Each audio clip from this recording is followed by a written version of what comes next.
Good afternoon. Welcome to the show. I'm your host, Melissa Ridgen. Albertans hit the polls yesterday for the 30th time since it became a province. The Rachel Notley NDP government was overwhelmingly rejected by voters who ushered in a majority united Conservative government led by Jason Kenney. Today, we're putting the election results in focus. What does it mean to Indigenous Albertans? Later in the show, but still on the topic of politics, we meet a member of the Manitoba legislature who wants 4 seats set aside for Indigenous MLAs.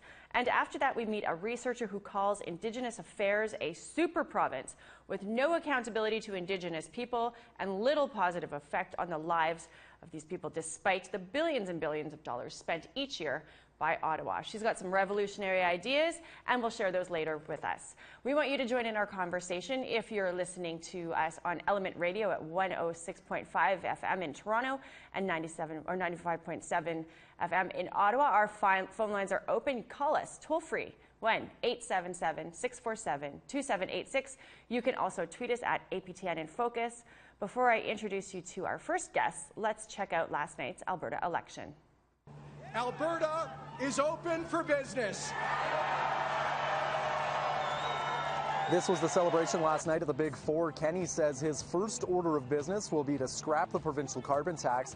He also threatened to turn off the taps in BC in response to that province's opposition to the Trans Mountain Pipeline.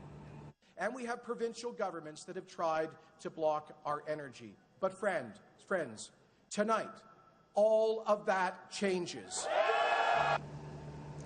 Here's the unofficial breakdown now. The UCP are elected and leading with 63 seats. The NDP with 24. It's the first time in history Alberta has only 2 sitting parties. Now, the UCP potentially picked up 15 seats, while the NDP lost 11. The Alberta Party and Liberals failed to pick up seats this time. Now, despite the loss, the crowd at the Alberta NDP campaign headquarters was still hopeful for the future. Rachel Notley says she will stay on as an MLA and continue fighting for her home province. And I will make sure that our vision of Alberta endures through a rigorous and robust opposition, holding government to account and making sure that voices of all Albertans are heard in their legislature. Now, Joelle, Jason Kenney will be sworn in as Alberta's 18th premier later on this month. Okay, so Mark, when will we know the official results? Yeah, the results still coming in, of course, and Elections Alberta saying that it could take several days. Joining us now is Jody Calahoo Stonehouse. She's a Mohawk and Cree member of the Michelle First Nation. She is a steward with the Edmonton Shift Lab, a social innovation project that aims to reduce racism and poverty. She joins us from Edmonton. And joining us from Calgary is Michelle Robinson. Michelle ran in yesterday's election for the Liberals in Calgary East. She owns a business in the energy sector, a geomatic supply company. She's also the Indigenous liaison for Calgary's 12 Community Safety Initiative and a co-chair of the Missing and Murdered Indigenous Women, Girls, and Two-Spirit Calgary Committee. Thank you both for joining us. So I'll just throw it out there. We'll ask you first, Jody, surprised by the results? No, not surprised, but I do believe that we have our work cut out for us now, and we must stay the course around ensuring that Indigenous people's rights are respected and that treaty is upheld. That's primary to Alberta. That is what Alberta is built on, Treaty 6, 7, and 8. And so we'll have to remind our new friend, Jason Kenney, around what that looks like, the relationship. Michelle, what are your thoughts on the results? Well, I am disappointed. Obviously, the Alberta Liberals did not get in, so that's concerning to me. I think for the bigger picture is that now we can hold Jason Kenney to account, and hopefully, as much as I love Rachel Notley trying to speak for us, I think we should have our own. So there was 19 candidates who ran. None got elected last night. What does this say to both of you, and in terms of where we're at? There's not a single Indigenous person in the Alberta legislature. We'll start with you, Michelle. Go. You had the most on the line last night. Yeah, no, I'm disappointed. There was even a UCPer that asked to be on their team, and what happened was in their victory speech, they actually had somebody who was booing when they talked about Indigenous people and Indigenous leaders. So you can imagine what it's been like for some of those UCP Indigenous candidates to that firsthand. I think that we are in for quite a fight, actually. We always have been with this type of conservative government, whether it was under Stephen Harper or Jason Kenney. These are the folks that launched Idle No More, so we will just have to keep working and hopefully work together as different nations. And, you know, we have a wonderful chief with Marlene, or sorry, not our AFN. I've met her.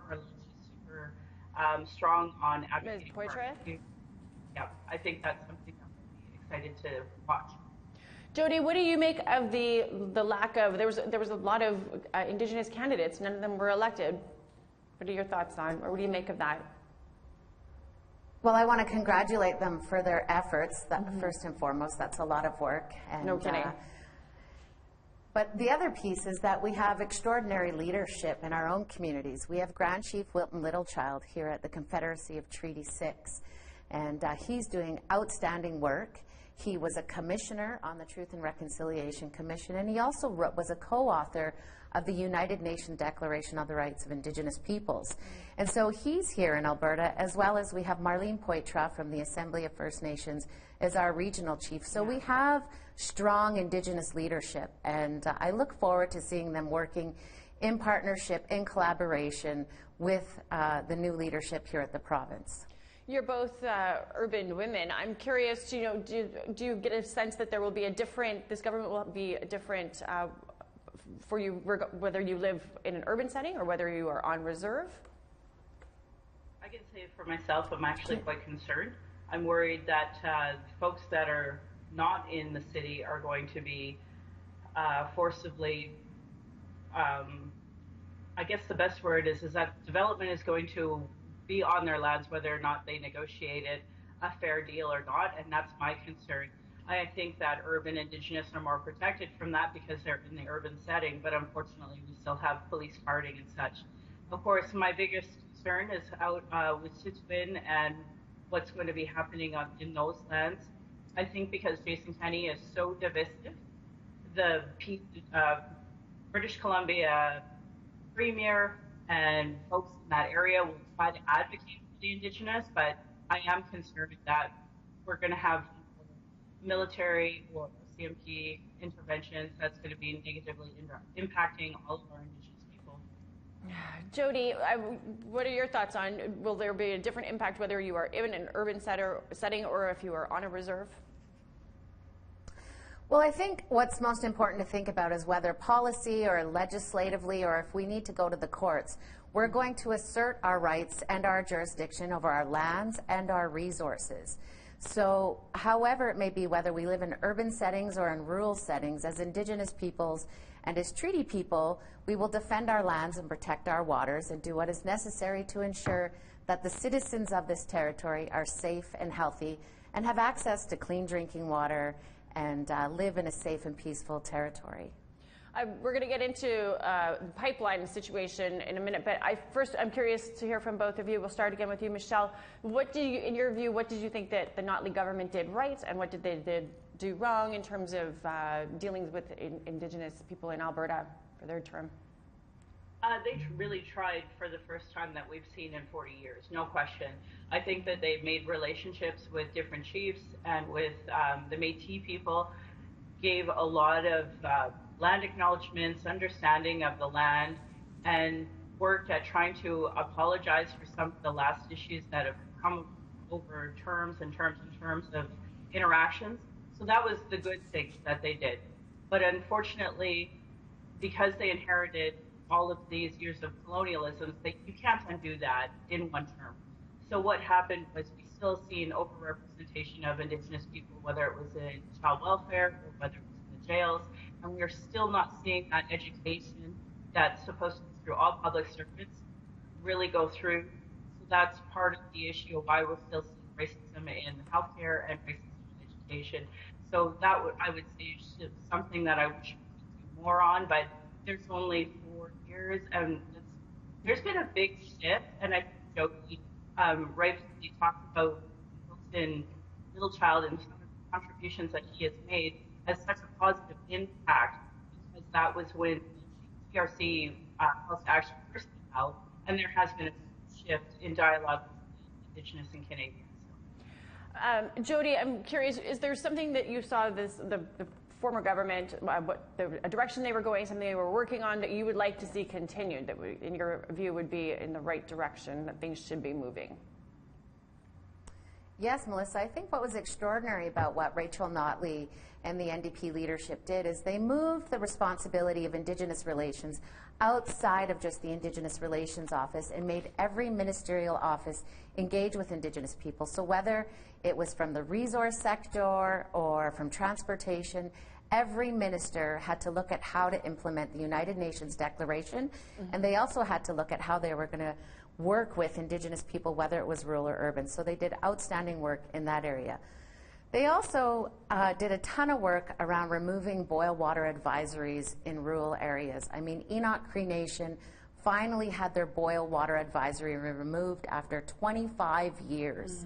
So the province did what they said they were going to do. Because the feds are taking claim of that. That was the province. That was the province. That was Rachel Notley that made sure that clean drinking water was being pushed forward, which you would think it should be the federal government who did that because it is their responsibility. Yeah.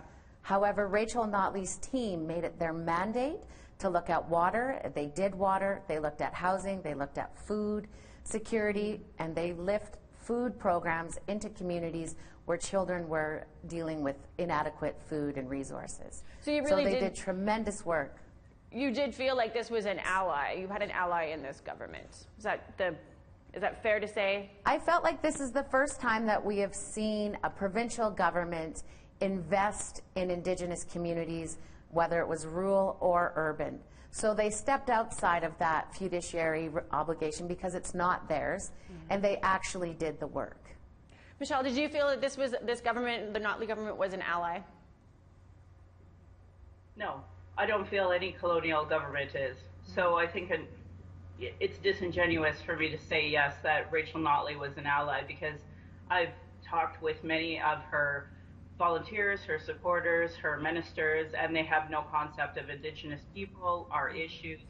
So while I really respect that there has been a lot of work done that has never been done, there's no question, I don't think there was nearly enough to have, like, for example, some of the ministers I know in my area have no concept of our issues, would never talk about some of the missing and murdered Indigenous people that have been directly impacted in their own riding or in their constituency. So for me, I seen somebody who was recognizing they exist, but I wouldn't say they were not.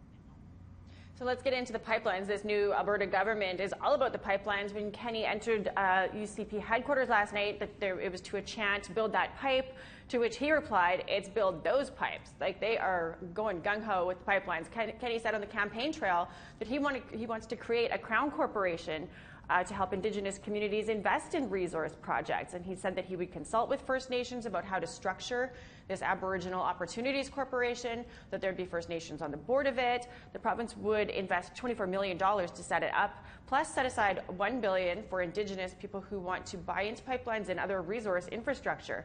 So this is your line of work, Michelle. I'm curious to know your thoughts on that element of the platform. Okay, well, we already have Indian oil and gas. We have many Indigenous folks in the industry that are already doing the work. So from my perspective, of course we should have some investment, and of course we should have equality, and of course there should be revenue sharing. I just don't have much faith in the folks that I've seen at the federal government, the previous PC government, of having a fair and equitable share for Indigenous people. And I think that there are a lot of people, or chiefs specifically, that would be happy to work with the new UCP government, but I just don't think that there still will be fairness, because we still are in imposed poverty under the Indian Act, and because of that, people are really signing these contracts under duress. And I think it's unfair to say that there's equality currently in Canada on any of these issues. As Jody rightfully pointed out, we still have drinking water issues in the province, and yeah, I think those are a lot of issues that are going to continue with the pipeline.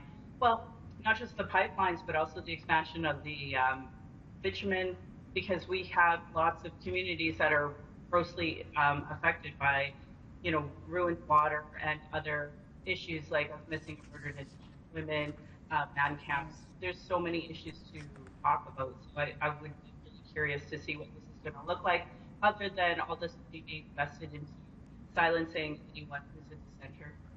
If there's, if we're going to see Alberta's open for business in terms of pipelines, we have well documented the effects of worker camps in communities, First Nations communities, not specifically to Alberta. I mean, it happens in BC. We know it to happen in Manitoba as well. Your work with MMIW, Michelle, is what would you like to see the government do if we're open for business, we're building pipelines? What would you like to see them do to protect Indigenous women in areas where these pipelines are going through and these worker camps are going to be? Yeah, I would argue that there's, even for Canadian women, there's not enough rights to stop violence that is happening against them. So when it comes to Indigenous people and having more man camps, having more folks that are coming in from out of province and not respecting the people that are here in the land, I think that we're going to have a serious strategic conversation. I don't know if they've even read the previous report for the missing and murdered Indigenous women, girls, Two-Spirit, National Security, like the preliminary reports. So it would be wonderful if that was a part of that conversation of implementation, but I have a lot of faith with the group of people that are already on record saying that this is on the radar. Jody, what would you like to see the first order of business be? Give me your top 5 even. All right, the top 5. Let's talk about education. Minister Agan of the former NDP built in an anti-racist curriculum, and I think that needs to be implemented. So the anti-racist curriculum. We need to also ensure that Alberta children, whether they live on reserve or off reserve, have access to the same level of education as the rest of the children in this province. Of course, clean drinking water. That is imperative for communities.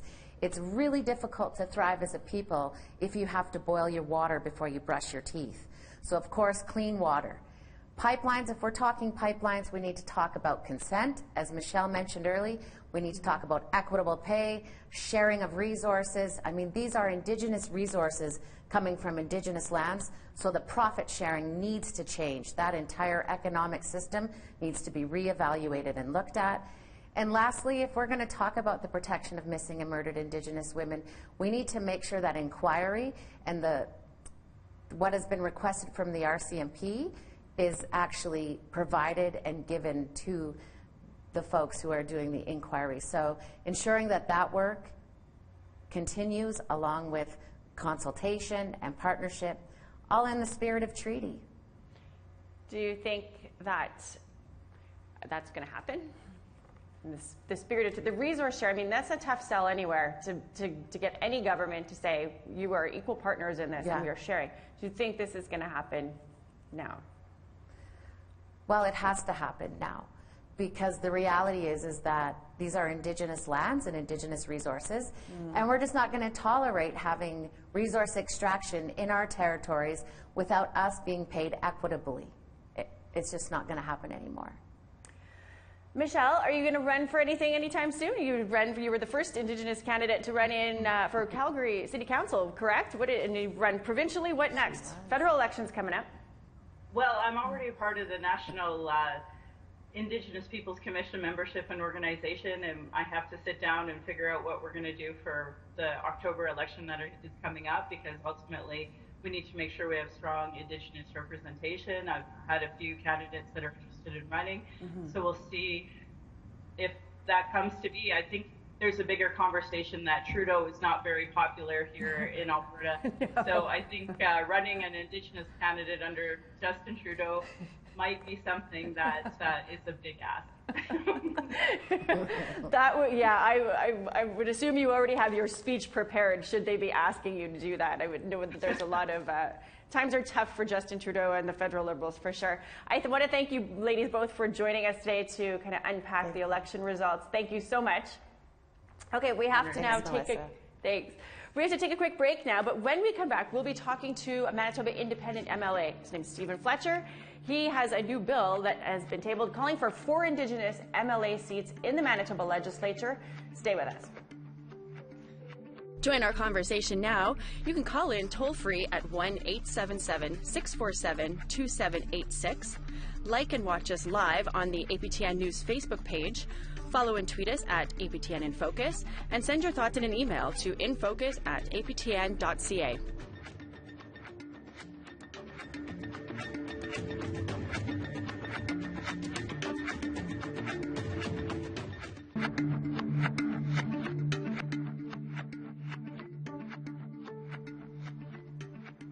Welcome back. We're switching gears from Alberta to Manitoba now. Last week, an independent MLA from Winnipeg introduced a bill that, if passed, would create 4 seats at the Manitoba legislature, specifically for Indigenous politicians. It's called the Indigenous Representation Act. Stephen Fletcher is the author of the bill, and he joins me now to discuss it. Thank you for joining me. It's a pleasure. Well, I need to know, because when I saw this last week, I thought it came out of left field. What put you onto this? Well, obviously, Indigenous issues are important to all of us. Indigenous or not, we're all treaty people. I come from a government, actually, federal government, with contemporaries like Jason Kenney. Well, yeah, we should back up in case people are, because this is all across the country. Of course, maybe people would remember Stephen Fletcher was an MP from Winnipeg who was part of Stephen Harper's government.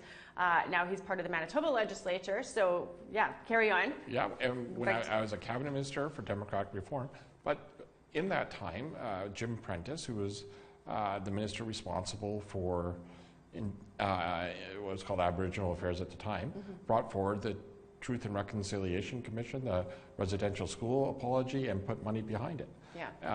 And Stephen Harper appointed Shelley Glover from Winnipeg and Rod Bernouche into the ministry, and Jason Kenney was all through that. So.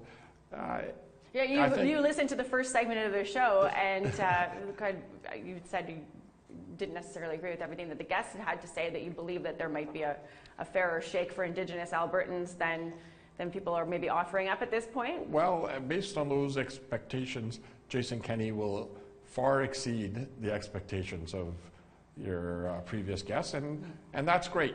And in regard to your question about this bill, when I was Minister of Democratic Reform, we looked at all different methods of representation, voting methods, was able to travel to other Commonwealth nations, and in New Zealand, I learned that they had Indigenous seats set aside based on the Constitution. And at first I kind of hesitated, but when I got used to the idea, I realized that it was a plausible idea in Manitoba. So when I became an MLA, I started working on it. It took 3 years to put that bill together because it is a major piece of legislation.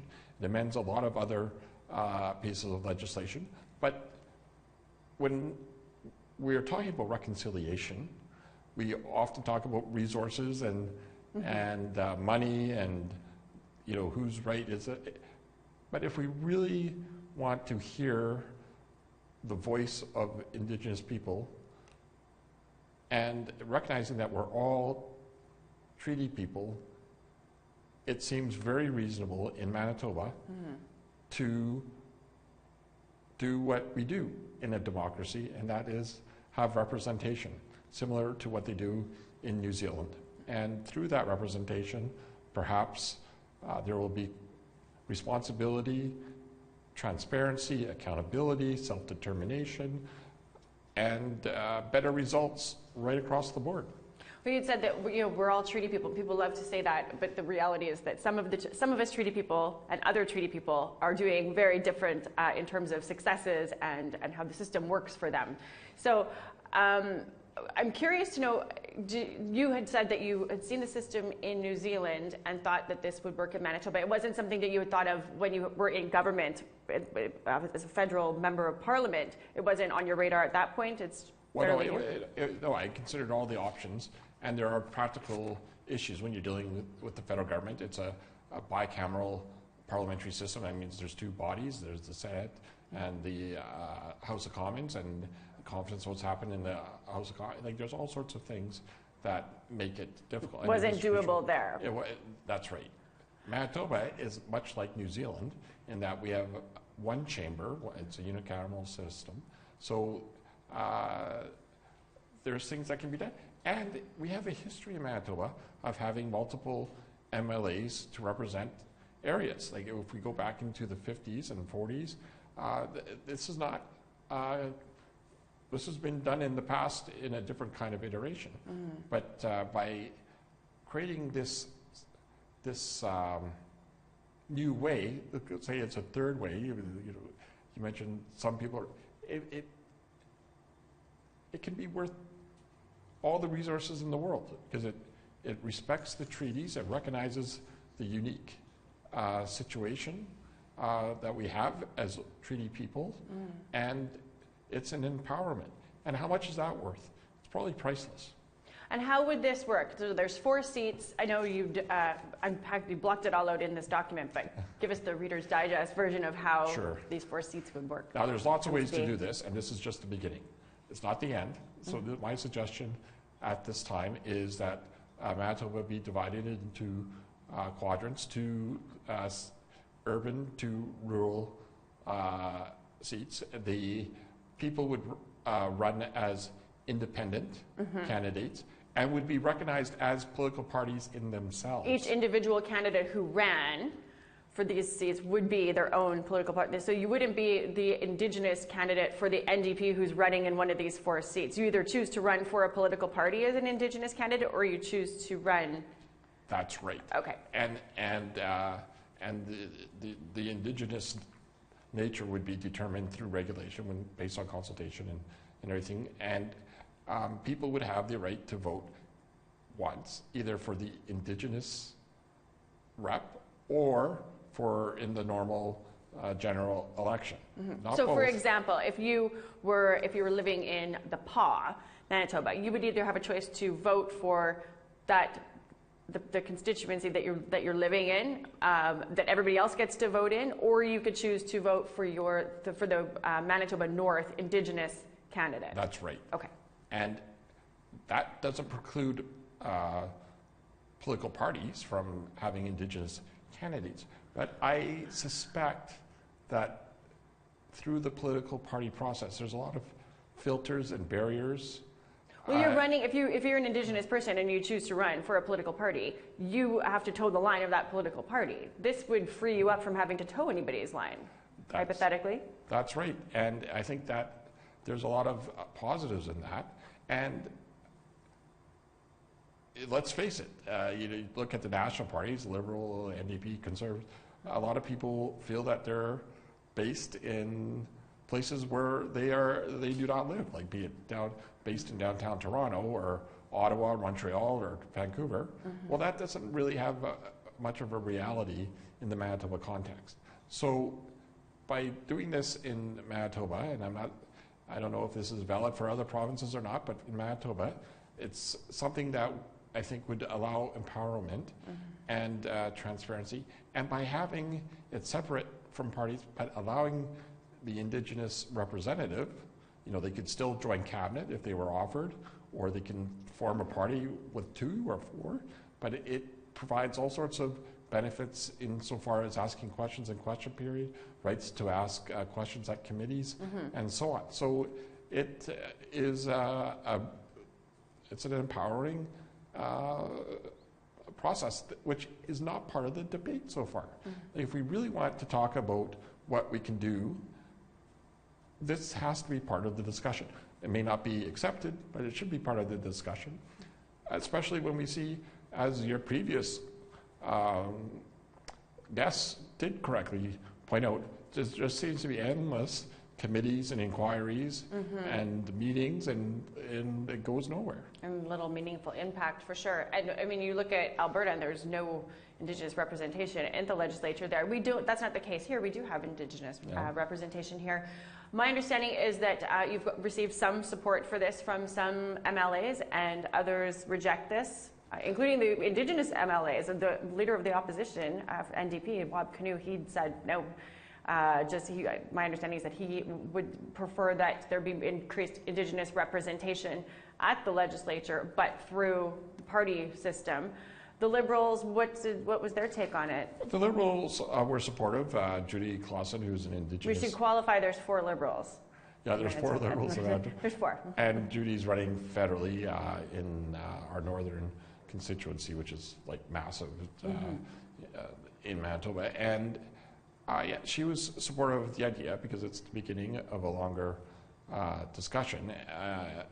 You know, as far as a political party issue, if that's what the leader of the NDP or any other party wants to do, they can do that. This doesn't preclude this. I think what the real threat, the existential threat to political parties in this regard, they often like to claim ownership over segment A or B, and we heard that even in your previous guess that, well, the NDP was, they're the ones that will support, and the Conservatives are the ones that will not. Well, yeah. I think the facts would demonstrate the reverse, but why get into the debate and just let's do it. Yeah. Well, and so you had come up with this just based on seeing the model in play in New Zealand. There hasn't been any consultation with Indigenous people at this point, but if this bill passes to the next reading, that's when is there a consultation stage built into that? Yeah, and so it would go to second reading and it would go to legislative committee, and that legislative committee would have all the resources and so on that would be necessary for a thoughtful discussion. I'm an independent MLA, and this is an uphill battle for you. This is when you're really picking to fight. Yeah, my whole staff is between my ears, and all the resources I have so it took a long time to put the bill together and the supporting documentation, but that doesn't make it not an idea worth discussing in the Manitoba context. Yeah. And I think it would be empowering. The other wrinkle, and again, is debatable and provocative, is anyone, regardless of their ethnicity or background, can vote in the election. For the Indigenous candidate, if they choose. Yeah, and I think I did that for a couple of reasons. One, if we're all treaty people, we should all have a say. The candidates will be Indigenous, but it also, if you're in Steinbach, which is a very conservative area, and you vote for the Liberals or NDP or someone else, you might as well, people say, well, what's the point? Because the Conservatives are going to win with 98%. But so you could choose to instead say, I care about who's running as a candidate for the Indigenous seat in my constituency, so I would rather engage my vote there. Because you can't do both, right? You'd have to pick. Yeah, you have to pick. Right. But then people can, they have a decision that they have to think about what they're going to do with their vote, who they're going to vote for, and Indigenous issues will be part of every election until they're not. And presumably when they're not is when we've achieved equity at a very, very high standard. Because equity at a low standard, that's easy. It won't work. But at a high Mind you, at this point, I think we'd take any equity at this point. We actually asked our viewers, should Manitoba create 4 seats for Indigenous MLAs? We asked the question, and the answer was 86% said yes, we should. 14% said no, we shouldn't. We are out of time for this segment of the show. We've got more news to come, or more discussion to come when we come back. We're going to be discussing the billion-dollar boondoggles that are the Ministries of Crown Indigenous Relations and Indigenous Service. How much does it actually spend on Indigenous people? Not as much as you might think.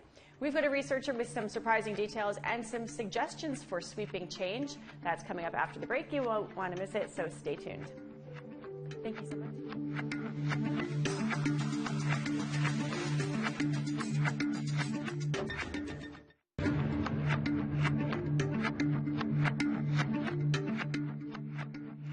Welcome back. Whether you're First Nations or not, whether you're status Indian or not, whether you're a Liberal or a Conservative or any other political stripe, we all seem to agree that Canada's system is not working for Indigenous people, and it really never has. Indigenous Affairs, or whatever you want to call it, changes names all the time. Today or yesterday, it's not doing any favors for First Nations and Inuit people. Sheila Jones has been researching this structure's reach and impact for 20 years. She has served as facilitator for the Treaty Annuity Working Group, a special committee of the Social Planning Council of Winnipeg formed in 2002 to examine modernizing treaty annuities to empower First Nations individuals and families. And she authored a report on the topic in 2004, which has been gathering dust ever since, which lots of good reports tend to do. She believes now, though, might actually finally be the time in this country to have this conversation about what needs to change. And she's joining me here today to talk about it. Whatever got you on into the idea of looking into the spending of Indigenous Affairs? And give us a little breakdown for the time that you started looking, what was being spent, and then where we've gotten to now. And but before that, what made you want to open up that can of worms? Well, I'm a journalist. And so you're nosy. Yep. Right. No, I like solving puzzles, complicated ideas, trying to figure out, this seems like nothing's working the way it ought to. Yeah. Why? There has to be a logical explanation for it. Mm-hmm. So that's what I started looking at. And I got involved with the Treaty Annuity Working Group, as you mentioned, and that goes back just about 20 years now. And we were looking exactly at what's wrong here? Why aren't things working? This is a mixture of Indigenous and non-Indigenous people, this special committee. What's wrong? And the obvious thing was the power structure.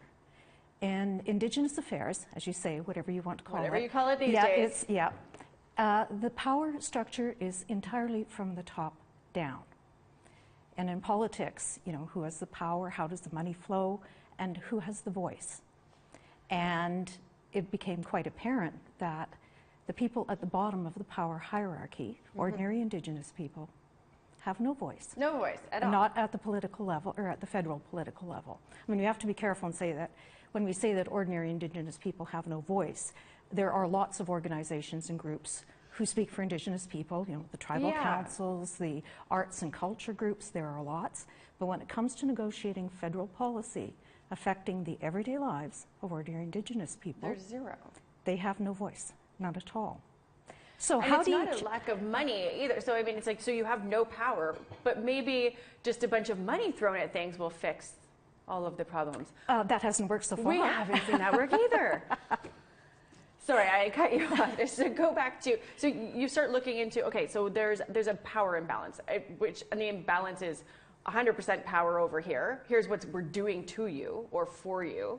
And the percentage of power on the other end is 0%. You can't change any. I might characterize it slightly less black and white terms than that. Okay. But the idea of considering Indigenous Affairs as a super province is a way to kind of wrap your head around what's going on here. Mm-hmm. Now, for instance, if we go back to when Indian Affairs became a standalone department in 1966, it had a budget of about $131 million and 2 co-delivery partners, the CMHC and Health Canada at the time.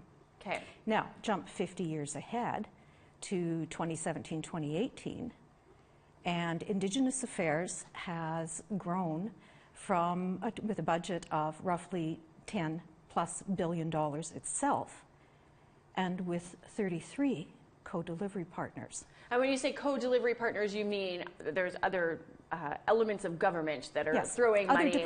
Other departments are allocating funding, such as from Parks Canada, Corrections Canada, CMHC, a whole range of federal departments and agencies, more than 30 of them, are also contributing funding towards the delivery of Indigenous programs and services. It's not just Indigenous Affairs. So when you add all of that together, it comes out to about $19 or $20 billion annually that is being spent right now. And then if you add over the last 2 years an additional announcement of $10 billion roughly in new spending, adds another $2 billion a year to the overall spending. So we have a table. I just wanted to show people who are watching at home. It doesn't help you on the radio or Element FM listeners, but people who are watching on Facebook Live or on TV, you can see here. So Indigenous Affairs Plus, as Sheila calls it, which is Indigenous Affairs, or the two ministries, plus their 33 co-delivery partners. You can see here that the spending is third behind the whole province of Quebec and the entire province of Ontario. That would be the federal spending, federal transfers. This is federal transfers. Right. So you've charted all of this, and you look and say, this is, so this department and all of its co-delivery partners is essentially a super province. Exactly. With 90%, with jurisdictional reach over 90% of Canada's landmass through the historic and modern treaties as well. So this is a department with enormous range and influence across the country. But unlike any province, say Saskatchewan or Alberta, not a single person is elected to represent the interests of ordinary Indigenous people, despite the fact, in many cases, especially for First Nations living in First Nations communities on reserves, a department that controls almost every aspect of their lives from birth to death. So, but they have no say in it. They have no voice at the table. Now, we would never stand for this if it was Saskatchewan or New Brunswick or something where everything was being run from Ottawa, and it doesn't matter how well-intended or thoughtful the programs might be, it's not, they have no say in it. And this is the situation we find ourselves in today, where we have a massive super province that is managing the lives of a small group of Canadians, of Indigenous people. So the question then, okay, once you sort of understand the power dynamic, that it all flows downward, and that the people at the bottom are basically the most voiceless and powerless people in the country, when it comes to the federal policy, how do you change that? Okay, so this is what the Treaty Annuity Working Group was working on. This is where I got fascinated. What this Treaty Annuity Working Group was working on. Okay. It was, how do you change that power imbalance then? If all the power is flowing from the top to the bottom, all the money is flowing from the top to the bottom, well... And trickling to the bottom. Well, yes, there's that. How do you change that power imbalance? Okay, you have the money flowing in from the bottom going upward. Okay, so the way to do that, it already exists in the treaties. The treaty annuities that were established in the Robinson-Huron Treaty signed in Robinson-Huron, Robinson-Superior in 1850 contained an escalator clause, and people who are familiar with the Restoule case that was recently decided in Ontario will know that it was written right into the treaties that the annuities would increase over time with prosperity, with increased value derived from the lands. That was written right into those treaties. So the treaties were originally intended to have a land value base linked to the value of the land. And it is a concept of sharing the land. It was built right in then.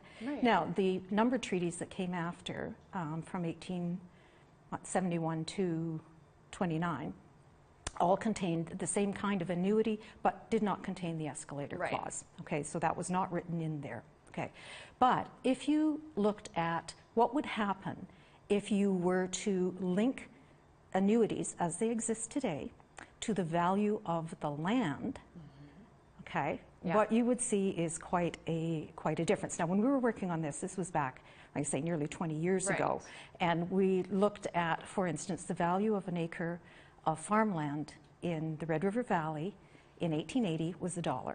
So for $5 annuity, for Treaty 1, Treaty 2, that would buy you 5 acres of land.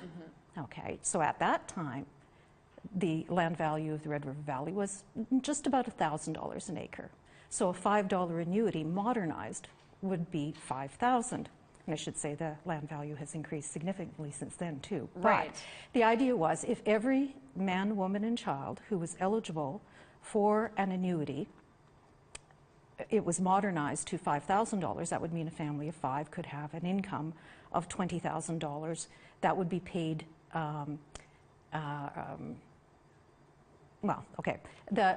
they would have that kind of an income theirs to do with as they choose. So Right. it would be like, some people have said, well, it sounds like guaranteed annual income.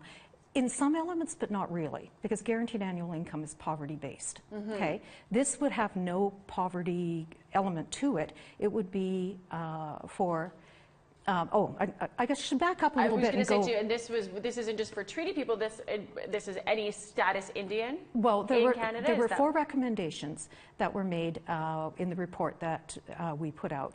And the first one was increasing the annuity. We have a graphic for this. If Oh, anybody's good. watching at home, we can show you.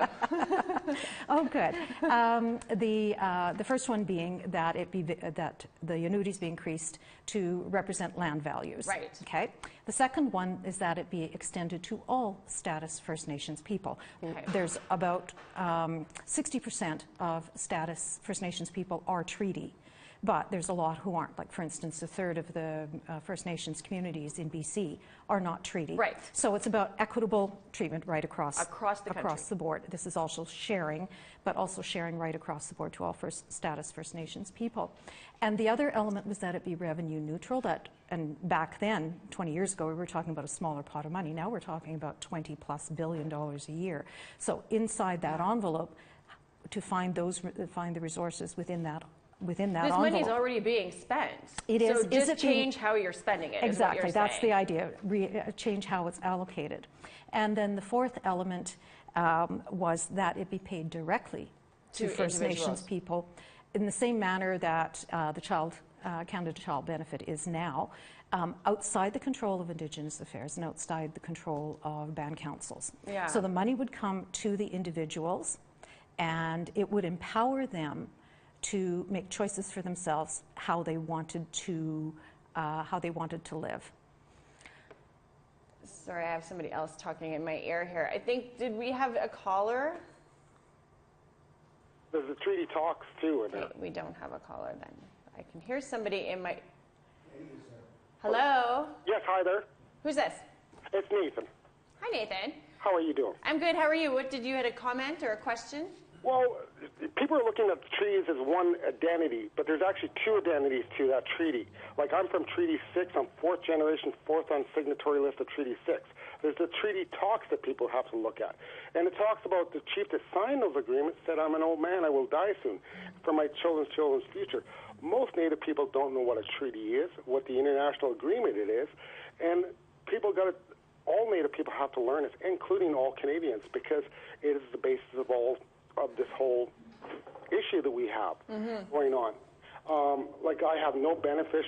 I am not a benefit. I have never got any tax-free status or anything. Now, people say in the general comment that people have towards Native peoples, go back to the Indian Reserve. Well, most reserves are built underneath city property. City of Edmonton is built on 3 Indian reserves. Toronto, Winnipeg, multiple cities are built on top of Indian reserves. These treaties were signed before the Indian Act was ever in place.